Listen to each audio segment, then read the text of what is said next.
영어가 내 삶을 바꾸어 나를 부자로 만들어주는 최고의 재테크 수단임을 알고 있는 사람은 그리 많지 않습니다. 캐나다에 와 경제적 자유를 이루기 위해 달려오며 제가 직접 체험하고 깨달은 여러 삶의 중요한 메시지 중에 하나입니다. 얼마 전에 한국인 남자와 결혼한 한 일본인 분과 이야기를 나눈 적이 있었는데, 한국에서 그리고 캐나다에서 결코 짧지 않은 시간을 남편과 아이들과 함께 보내오며 느꼈던 제 상국인인 일본인 눈에 비춰진 지극히 객관적이고 솔직한 심정을 들을 수 있었습니다. 한국은 학벌과 인맥이 없으면 취업하기가 힘들고 그나마 취업을 했다 하더라도 노년을 보장받기 힘든 나라이더라. 그래서 남편과 고민 끝에 캐나다로 이민을 결정했고, 와 보니 캐나다는 학력과 인맥보다는 기술만 있다면 정년 걱정 없이 일을 할 수 있고 노년까지 보장받을 수 있는 나라여서 좋더라. 실제로 제 주위에 40대 후반에 한 가지 기술에 도전하여 이를 배워 현재 63세임에도 불구하고 그 기술을 통해 매달 5,000불, 하나로 약 500만 원 이상의 수입을 매달 올리고 계신 분을 보면 이 말이 결코 틀린 말은 아닌 것 같습니다. 이들 모두는 물론 저를 포함해서 영어를 통해 삶을 송두리째 바꿔 각자의 부자의 꿈을 이뤄낸 사람들입니다. 부자의 삶을 선택하기 위해 영어를 반드시 해야만 하는 첫 번째 이유, 내 스스로에게 기회를 주기 위함입니다. 한쪽 문을 닫으면 반대쪽 문이 열린다. 그러나 우리는 종종 닫힌 문에 집착한 나머지 우리를 위해 열려져 있는 문을 보지 못한다. 알렉산더 그레엄 벨이 한 이야기입니다. 또한 프란시스 베이컨은 삶의 기회에 대해 이렇게 이야기했습니다. 현명한 사람은 기회를 찾지 않고 기회를 창조한다. 영어는 단지 한 나라의 언어를 습득한다는 것 그 이상의 의미를 갖습니다. 최소한 2022년 달나라 여행의 상품권이 나오고 우주 정거장이 건설되고 있는 지금의 상황에서는 더더욱 그렇습니다. 우리가 돈을 버는 것의 궁극의 목적이 행복해지기 위함임에 부정하는 사람은 이 세상 그 어디에도 없을 것입니다. 세상이 무섭게 바뀐다는 것은 우리의 행복의 무대도 그만큼 넓어진다는 의미이기도 합니다. 그런 의미에서 영어는 그저 취업의 수단이라는 매우 말초적인 의미를 넘어 또 다른 미지의 세계를 향해 열고 들어가는 문과 같습니다. 두드리라 열릴 것이요, 찾으라 찾을 것이요, 구하라 그리하면 너희에게 열릴 것이니, 이것은 그저 종교가 전하는 의미보다는 우리가 삶을 어찌 대해야 하는지에 대한 교훈에 가깝습니다. 결코 적지 않은 나이 40에 그것도 맨주먹으로 캐나다 이민을 계획하고 그곳에서 경제적 자유를 꿈꿨지만 수많은 밤을 고민으로 보내야만 했습니다. 그러던 중 든 생각, 성공을 하든 실패를 하든 도전의 결과는 똑같다. 그래, 최소한 실패를 하더라도 이 좁디 좁은 한국보다는 넓은 세상에 나가서 하자. 그래, 가자. 적어도 나에게는 최소한 12척이나 되는 배가 남아있다. 울창한 숲 안에 갇혀있으면 그 산 전체를 그 어떠한 경우에서도 절대 볼 수 없습니다. 그 산 전체를 보기 위한 유일한 방법은 오직 죽을 힘을 다해 그 울창한 숲을 빠져나와야만 볼 수 있는 것입니다. 인생을 그저 흘러가게만 놔두면 그것은 그저 허수아비 세월에 지나지 않습니다.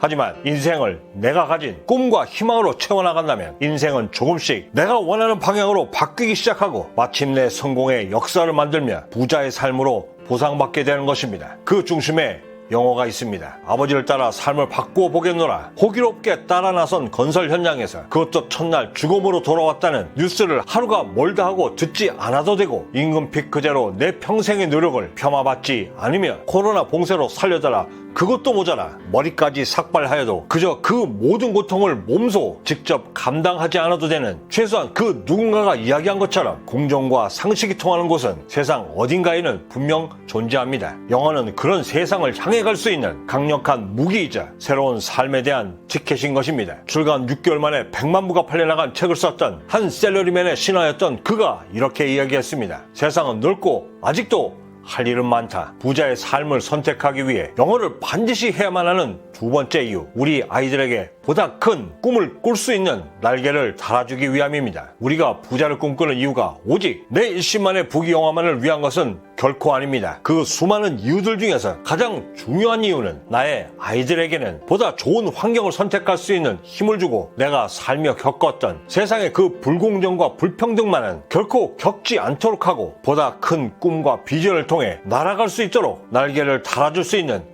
엄마 아빠가 되기 위함도 함께 있습니다. 부모로서 자식에게 사랑한다는 말은 지극히 당연하나 그 사랑이 그저 당연한 입버릇에만 그친다면 그 사랑은 부모의 사랑으로 충분치 못할 것입니다. 사랑은, 최소한 자식을 향한 부모의 사랑은 무거운 책임감과 결코 가볍지 말아야 할 행동으로 말하는 교훈과 리더십이 있어야 그 가치가 증명되는 것입니다. 제 채널의 시청자는 적게는 20대에서 60대까지 계시지만 세대가 다르다 하여 바라보고 지향하는 꿈이 결코 다르지 않을 것입니다. 중학교, 고등학교, 심지어 대학교 때까지 낙제를 겨우 면할 만큼 영어에는 젬병이었기에 영어를 습득하는 것이 얼마나 어려운지를 너무나 잘 알고 있습니다. 갖고 있는 유일한 장점인 꾸준함으로 대학교를 졸업하고도 꿈을 포기할 수 없었기에 1년이 넘는 기간 새벽 공기를 가르며 영어 학원을 다녀도 받고 저자의 권유에 따라 영어책 한 권을 통째로 토시 하나 틀리지 않고 9개월에 걸쳐 완벽하게 외웠음에도 이태원에 가서는 단 한마디도 하지 못하고 돌아오는 길에 느꼈던 그 좌절감은 지금도 제 가슴 속에 깊이 사무쳐져 있습니다. 그렇게 수십 년간의 시행착오를 겪으며 영어에 대해 어느 정도 자신감이 붙기 시작한 지금에서야 깨닫게 된 것 하나, 특히 저처럼 언어 습득에 젬병인 보통 사람들이 배우는 영어 습득법은 반드시 달라야만 한다는 것이었습니다. 저는 이를 전투 영어라 칭하며 나름의 성과를 내고 있는데, 혹시 이 영상을 보시는 행부님들 중에 저와 같은 고민을 하고 계시고 전투 영어법에 관심이 있으신 분들은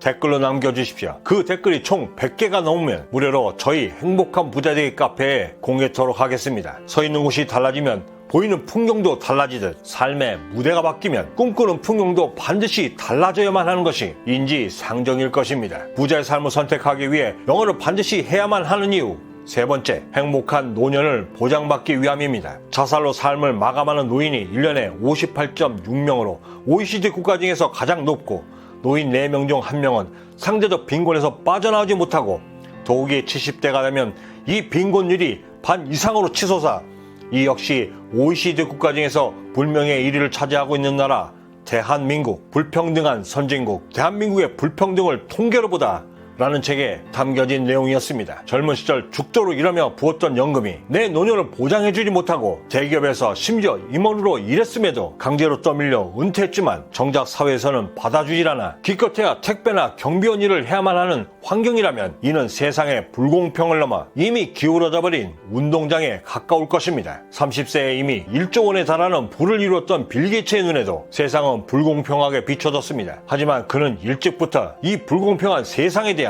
자신의 태도를 결정하고 이를 통해 세계 제1의 부자가 되어져 있습니다. 그가 일찍부터 깨달았던 삶의 태도, 그 불공평한 세상에 대해 불평하며 인생을 낭비하지 마라. 국민을 보호해야 할 국가가 나를 보호하지 못하고 젊은 시절의 그 숱한 노력을 행복한 노년으로 보장해주지 못한다고 불평하며 인생을 낭비하기보다는 최소한 나의 노력을 보장받고 보상받을 수 있는 곳을 향해 나아가는 것이 더욱더 바람직한 선택일 것입니다. 투자 중에 가장 확실하고 안전한 투자는 바로 내 자신에게 투자하는 것이다. 투자의 정석입니다. 저 역시도 한국이 아닌 캐나다에서 경제적 자유의 꿈을 강행했던 이유도 노력한 대가에 대한 정당한 환원, 그리고 보장받을 수 있는 노년이었습니다. 오랜 기간 연락이 두절되었던 고등학교, 대학교 친구들이 유튜브 방송을 보고 혹은 소식을 듣고 페이스북을 통해 연락을 해옵니다. 한때는 친구들 사이에서 전설로 불릴 만큼 들어가기 힘들었던 꿈의 직장에, 그것도 계속 승진을 했던 친구를 포함해서 어느덧 노년을 걱정해야 할 나이에 접어든 친구들이 한결같이 하는 첫마디, 나도 너처럼 했었더라면 후회 어린 토로들이었습니다. 그 중에서도 가장 인상적이었던 한 친구의 말은, 갖은 고생을 해서 강남까지 왔는데 114년 만에 내린 홍수로 집은 물론이고 차까지 잃으며 상실감이 크던 차에 이런 홍수가 앞으로도 계속해서 반복된다는 뉴스를 보며 국가가, 나라가 이를 해소해 줄 거라는 믿음이 없어 자신도 이민을 심각하게 고민하고 있다 라는 말이었습니다. 그러면서 믿을 수 있는 이주공사나 이민 변호사가 없냐라고 물었는데, 당시 제가 이민을 결심했던 때가 갑자기 떠올랐습니다. 믿을 수 있는 이주공사를 찾기도 어려웠지만 사기치지 않는 이민 변호사를 만나기 위해 전전긍긍했던 당시의 제가 실제로 몇 번의 이민 사기를 당할 뻔한 적도 있었던 당시의 제 경험이든 생각은 정말 믿고 맡길 수 있는 곳이 있으면 얼마나 좋을까 였습니다. 그렇게 그 친구와 대화 도중 든 조심스러운 생각 하나, 만약 저희 행복한 부자대기님들 중 이민의 뜻을 품고 계신 분이 계시다면 최소한 우리 행복 구독자 가족분들께만이라도 불신의 벽만큼은 덜어드릴 수 있는 버팀목이 되어드리면 어떨까 였습니다. 제가 이민을 결정했던 당시 가장 힘들었던 첫 번째, 이민 수속을 믿고 맡길 수 있는 회사 찾기가 결코 쉽지 않았고, 두 번째는 이민 후 정착하기 위한 막막함이었습니다. 물론 이를 위해서는 이민과 관련된 회사 설립과 준비, 이에 따른 현실적 비용과 시간 등의 큰 현실적 장벽이 있는 것도 물론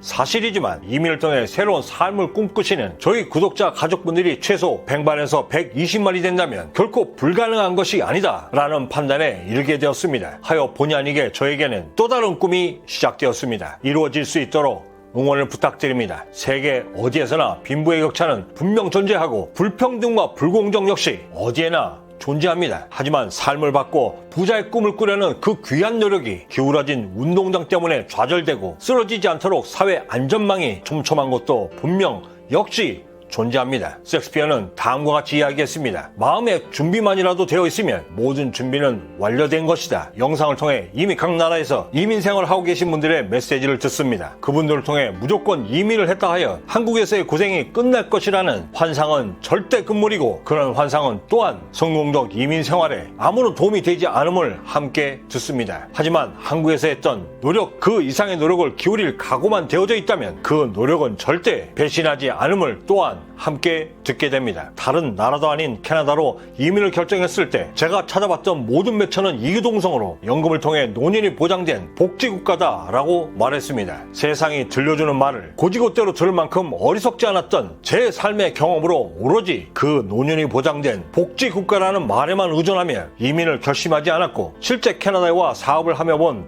빈부의 격차, 거기에 인종차별, 수도 없이 많은 불합리한 일을 겪어야 했지만 이번 코로나 사태를 겪으며 국가가 왜 존재해야만 하는지에 대한 이유를 뼈저리게 느끼게 되었습니다. 캐나다 국회에서 코로나 지원금 결정이 난 바로 일주일 직후 각 개인에게 2주에 한 번씩 1000불씩을 지급하여 매달 총 200만 원을 거의 1년 6개월간 지급하는 것을 보며 이제껏 단 한 번도 느끼지 못했던 국가가 나를 보호해주고 있다는 느낌을 처음으로 받았습니다. 저 역시도 한국에 있으면서 어떻게 해서든 세금을 내지 않으려 애를 썼습니다. 그 이유는 세금을 내어도 그에 대한 보상을 기대하기는커녕 나 개인에게 돌아오는 혜택에 대한 믿음 대신 불신이 훨씬 더 컸기 때문이었습니다. 캐나다는 세금 요율이 한국에 비해 매우 높습니다. 그럼에도 캐나다 현지인들이 그 높은 세금을 기꺼이 내는 이유는 그 납부된 세금이 나 개인의 복지를 위해 쓰여지고 있다라는 믿음이 있기 때문입니다. 어느 날 캐나다 현지 자영업을 하고 계시는 분이 한국의 모 일간지에 보낸 편지를 보게 되었습니다. 한국에서 만약 캐나다에서처럼 코로나 방안을 시행하려 한다면 분명 그 타당성을 위해 국회에서 싸웠을 것이고 수혜 대상자를 어떻게 할 것인가를 두고 한참 동안 시간을 보냈겠지만, 캐나다는 빠른 행정명령으로 바로 시행하는 것을 보며 일단 살려놓고 보자라는 생각이 지배적이구나를 느꼈고, 매출을 허위 보고해 부정수급을 받은 사례도 없진 않지만 캐나다는 이런 부작용을 감수하고서라도 경제가 잘 굴러갈 수 있도록 먼저 만드는 것에 집중하는 것이 눈에 보였습니다. 그러면서 자신 역시도 코로나 지원금을 받았는데 총 금액은 11만 8,900만 달러, 하나로 약 1억 2천만 원 상당이었고 정책 대출금까지 포함하면 15만 달러, 약 1억 5천만 원에 이르렀다고 덧붙이며 코로나 지원금도 폭넓게 확대하기 위해 조건도 오직 하나, 코로나로 인해 50% 이상의 매출 감소 없어야 한다는 조건이 전부였다고 말했습니다. 그러면서 그는 코로나 당시 그렇지 않은 업소가 거의 없었기에 거의 모든 자영업자들이 이 모든 혜택을 받았음을 언급했고, 또한 주위에 규모가 큰 식당의 경우 25만에서 30만 달러, 하나로 약 2억 5천만 원에서 3억 정도에 이르는 정부 보조금을 지원받았음을 함께 증거로 말하며, 가장 중요한 것은 적어도 제 주변에는 코로나로 인해 점포문을 닫거나 파산한 사람은 단 한 명도 없었고 이런 지원 방안이 한국에서도 있었더라면 얼마나 좋았을까 라고 끝을 맺었습니다. 굳이 캐나다가 아니어도 세상 밖으로 눈을 돌리면 내 피나는 노력을 보상해주는 곳은 분명 존재합니다. 우리 조국 대한민국 역시도 언젠가는 분명 그런 좋은 나라가 될 것이다 라는 믿음이 있습니다. 하지만 가장 큰 문제는 우리의 삶이 그 언제일지도 모를 좋은 나라 대한민국이 될 때까지 기다리지 못한다는 데 있습니다. 나라 잃은 유태인들은 자신의 나라를 떠나 전세계 최강 나라 미국 땅에서 상위 0.1%가 되어 미국을 주도하고 지금 이 세계를 리드하고 있습니다. 부자의 꿈을 이루기 위해 이제 영어는 선택이 아닌 필수입니다. 힘든 상황이지만 삶을 개척하고 도전하는 여러분들의 귀한 하루를 진심으로 응원합니다. 귀한 걸음 짧지 않은 시간 함께 해주셔서 마음을 다해 감사드리고 저희 모두가 아름다운 정상에서 뵙기를 간절히 바라며 지금까지 행복한 부자되기였습니다. 감사합니다.